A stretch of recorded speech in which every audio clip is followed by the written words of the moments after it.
Après les attentats, il y a une frontière virtuelle, une frontière psychologique qui s'est créée autour de Bruxelles.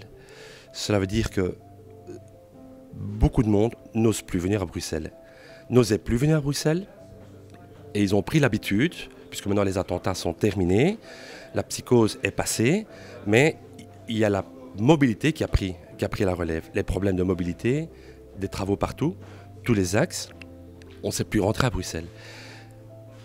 Les gens vont travailler, ils passent des heures dans les bouchons, ils se disent « Oui, pourquoi revenir à Bruxelles ?» Et voilà. Et moi j'ai plein de clients, j'ai des centaines de clients qui ne viennent plus, je ne les vois plus. Et c'est pas qu'ils ne veulent plus venir, mais ils me disent « Roberto, on ne sait plus venir à Bruxelles, on ne peut plus. » Voilà, donc, et ça, vous multipliez ça par des milliers et des milliers de clients potentiels pour nous tous, ben voilà, c'est le déclin. C'est le déclin et on est obligé de se reconstruire une nouvelle clientèle avec la clientèle locale. Donc voilà, d'où les problèmes qui se passent. Voilà, les restaurants ferment, réouvrent, ferment. Voilà, mais jusque quand ça va tenir ? Quand est-ce que cette bouillotte, elle devrait éclater un jour ? C'est pas possible.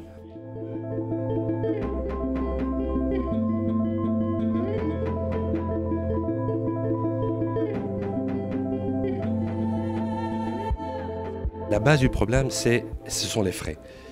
En fait, il faudrait que l'Horeca, nous nous mettions dans une à part. L'Horeca, c'est l'Horeca. Et tout le restant, il faudrait baisser de toute façon nos charges sociales, les ONSS, aussi simple que ça. Déjà, nous, au moins l'Horeca. Nous, quand on est le seul secteur que si la vente, on ne la fait pas maintenant, elle est perdue. Donc, et c'est la raison pour laquelle il faudrait nous mettre de côté.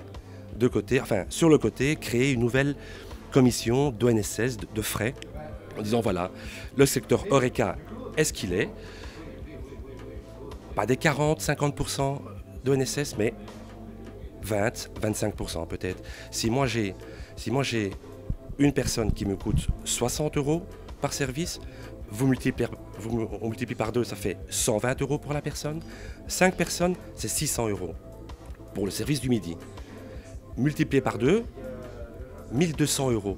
Ça veut dire que le matin, j'ouvre ma porte, j'ai pas encore payé 1 kW, j'ai pas encore payé un scampi, une côte d'agneau, que j'ai déjà 1200 € de chiffre à faire que pour le personnel.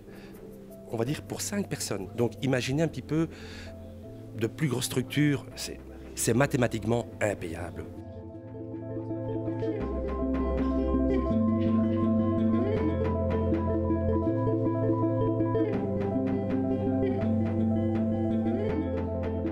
Moi, je pense que quand on est ministre, il ne faut pas rester dans son cabinet, dans sa tour d'ivoire.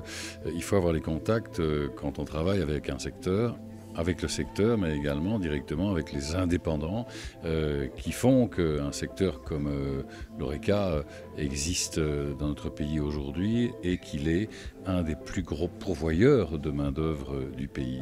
Et donc il s'agit, comme je le fais très régulièrement, d'avoir des contacts avec des indépendants, plusieurs restaurateurs ici, pour les écouter sur les différentes difficultés en termes de charges, en termes de changement d'habitude de consommateurs, en termes local, ici à Schaerbeek, des difficultés en termes de parking.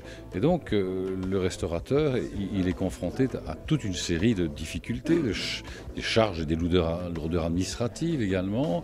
Et donc moi je les écoute, je suis ici avec mes collaborateurs et on essaye de trouver un certain nombre de solutions qui leur permettent de travailler plus aisément, avec moins de charges, moins de lourdeurs. C'est en écoutant en direct ainsi les indépendants et les restaurateurs qu'on trouve des solutions concrètes.